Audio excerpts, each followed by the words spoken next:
Isang araw bago pa man mag-trending ang mga iba't ibang pakulo ng mga nagmamahala noong nakaraang araw ng mga puso, ay una nang kumalat at nag-trending ang isang video na kuha sa ilog sa Plaridel, Bulacan. Sa nasabing video ay makikita ang nakakaawang kalagayan ng isang biktima na isinilid sa loob ng maleta na palutang-lutang sa nasabing ilog. Sino ang babae sa loob ng maleta at bakit kaya nito sinapit ang masakit na katapusan? Tagpuan ng mga otoridad ang bangkay ng isang dalagita na nakasilid sa isang maleta at palutang-lutang sa isang ilog sa San Jose del Monte, Bulacan, Huwebes ng hapon. Bago ko po ipagpatuloy ang ating kwento, sa mga bago po sa channel ko at nais sa mga ganitong klase ng kwento ng krimen na nangyayari sa loob at labas ng ating bansa, ay maaari pong pakipindot ang ating subscribe button at notification bell para ma-notify kayo pag may mga bago tayong upload na videos. February 13, 2025, isang araw bago ang Valentine's Day, nang makatanggap ng tawag ang tanggapan ng kapulisan sa San Jose del Monte, Bulacan, tungkol sa katawan umano ng isang di pa kilalang babae na nakasilid sa loob ng isang maleta, ang natagpuang palutang-lutang sa ilog sa Plaridel, Bulacan. Madilim na nang tunguhin nila ang lugar at tulad ng natanggap nilang report, ay dinatnan nila doon ang nakalutang na isang maleta. Bahagya nang nakabukas ang zipper nito dahil binuksan niyo ng isang concerned citizen na na-curious kung ano ang laman ng nasabing bagahe. Dahil dito ay agad silang tumawag ng investigador at nag-request na rin ng assistance ng SOCO para sa retrieval ng katawan. Upon arrival, nakita po namin yung isang slightly open na maleta, and visible po doon, makikita po na agad natin na mayroon pong bangkay sa loob. So upon arrival, tinawag ko na po agad sa investigator and requested for the assistance of SOCO para ma-retrieve natin yung cadaver. Alas 8 na ng gabi nang maiahon sa tubig ang nasabing maleta, at nang buksan ito ng SOCO ay tumambad nga sa kanila ang kalunos-lunos na kalagayan ng isang babae. Naka-fetal position ito at hindi na makilala. Dahil sa pagana ang katawan na pinaniniwala ang ilang araw nang nakababad sa tubig. Ayon sa report, ilang araw nang nakakaamoy ang mga residente doon ng masangsang na amoy. Noong una ay inakala nila na galing lamang yon sa patay na hayop na itinapon sa ilog. Hanggang sa ilang mga residente ang makakita ng isang kahina-hinalang maleta na lumulutang sa ilog. Nakakasulasok din ang mabaho nitong amoy. Dala ng kuryosidad ay bahagyang binuksan ng isang lalaki ang nakasarang zipper ng nasabing bagahe. Nang mabuksan ay dito na tumambad sa kanila ang katawan ng isang tao. Agad nila itong inireport sa tanggapan ng barangay na siya namang tumawag sa mga pulis. Visible po doon, makikita po na agad natin na mayroon pong bangkay sa loob. Naka-fetal position po siya. And intact naman po yung damit niya. Yun nga lang po, medyo bloated na sa pagkakababad sa tubig. Sunod naman ng ulan, dahil ilog nga yun, hindi natin masasabi kung inanod ba, pero may possibility na doon din talaga. Ang biktima ay agad din namang kinilala ng 16 years old at grade 10 student ng NHC High School at residente ng Tala, Caloocan City na si Sheila May de la Cruz o mas kilala sa alias na Aguy. Ayon sa mga magulang ni Sheila, ay huli nila itong nakitang buhay noong gabi ng February 7, 2025 ng bandang alas 7 ng gabi sa kanilang tirahan sa Caloocan. Sa kuha ng CCTV sa kanilang bahay, ay nakita pa si Sheila na nakaupo sa sahig habang kinakausap sa cellphone ng kaibigan. Sa kanilang pag-uusap ay nagpapasaklolo sa kanya ang isang matalik na kaibigan dahil sa sinasaktan umano siya ng kanyang asawa. Kaya kung nalalamig yan, namumuro na ako dyan sa asawa mo. Saan daw pupunta? Maya-maya pa ay tumayo si Sheila at nagpaalam sa kanyang ina na pupunta sandali sa bahay ng kaibigan. Pinayagan naman ito ng ina dahil sa nangako ito na babalik agad ng bahay. Mabait na anak at masunurin si Sheila, kaya naman walang naging problema dito ang magulang. Kaya naman sa tuwing nagpapaalam ito ay agad niyang pinapayagan. Sa kuha ng CCTV ay nakita pa si Sheila na naglalakad sa kalsada papunta sa bahay ng sinasabi nitong kaibigan na residente din ng Caloocan.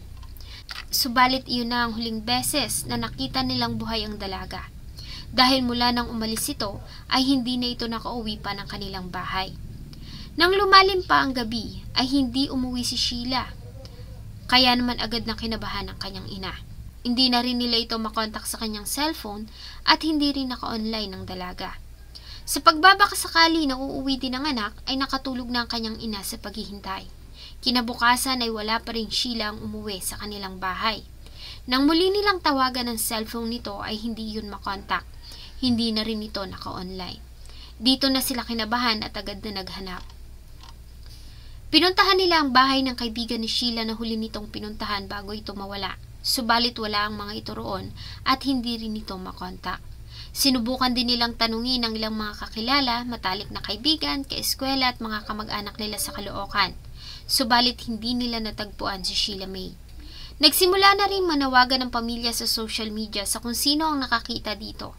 Subalit bigo sila. February 10, 2025, nang wala pa ding Sheila May ang umuwi sa kanilang bahay, ay nagdesisyon na ang kanyang pamilya na idulog na ang problema sa tanggapan ng pulis at opisyal na nga siyang nireport na missing person. Base sa ulat ay huli siyang nakitang nakakulay abo na t-shirt at maong na shorts. Kalakip nito ay nagbigay din ng 20,000 na reward money ang pamahalaan ng Caloocan sa kung sinong makakapagbigay ng information o makakapagturo sa kinaroroonan ng dalaga. Subalit tulad ng dati ay bigo sila na matagpuan ito. Dumaan pa ang oras at ang ilang araw, subalit bigo pa rin sila na matagpuan si Sheila May. Matalinong bata at consistent honor student si Sheila.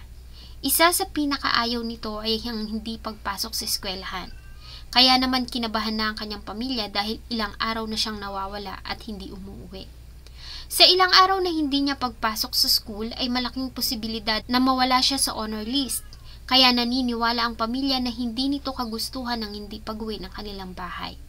Wala din itong nakagalit sa mga kapatid at maayos ang kanilang relasyong mag-ina, kaya walang dahilan para maglayas ito ng kanilang bahay. Ganun pa man ay naniniwala sila na isang araw ay uuwi din si Sheila sa kanila hanggang sa mabalitaan na nga nila ang natagpo ang katawan ng isang babae sa loob ng isang maleta na palutang-lutang sa ilog sa Floridel, Bulacan. Ang paglalarawan sa biktima ay katulad sa nawawalang si Sheila May. Lalo na nga ang mga suot nitong kasuotan na siyang kasuotan na suot ni Sheila bago ito mawala. Nang puntahan nila ang katawan ay dito na nila nakumpirma na ang nasabing babae ay si Sheila May de la Cruz. Dahil nga sa ilang araw nang nakababad sa tubig ay lumobo na ang katawan ng biktima. Ganun pa man ay visible naman ang butas o sugat nito sa lieg at ilang mga pasa sa katawan. Dahil sa natanggap na report ay agad na hinanap ng mga pulis ang kaibigan na huling kausap ni Sheila bago ito mawala. Subalit katakataka naman na bigla na lamang naglaho ang dalawa at walang nakakaalam kung saan ang mga ito nagpunta.